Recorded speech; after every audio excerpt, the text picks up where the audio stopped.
para sa pamilyang nagkasama-sama. Mula nung nanood ako ng Black Rider, tumutulong na rin ako sa kapwa.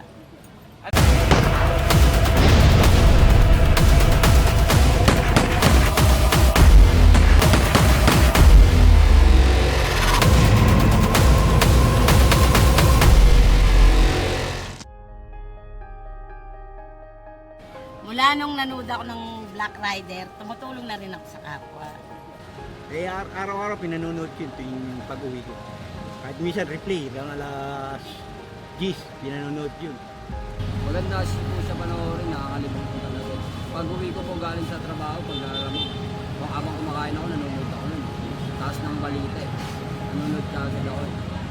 Habang kumakain. Ang Black Rider ay nakakagaang panoorin kasi para sa pamilyang nagkasama-sama. Nakakagaan ng pakiramdam kasi nga pagtungkol sa family talagang nakaka-enjoy panoorin. Yung Black Rider, binago na yung buhay namin, lalo na yung mga anak ko. Kasi simula nung pinalabas yung Black Rider na yan, dati yung mga anak ko umuwi alas 10. Ngayon simula nung pinalabas yan, alas 8 pa lang pagkatapos 24 oras, nag-uuwian na sila, sabay-sabay na kaming manonood.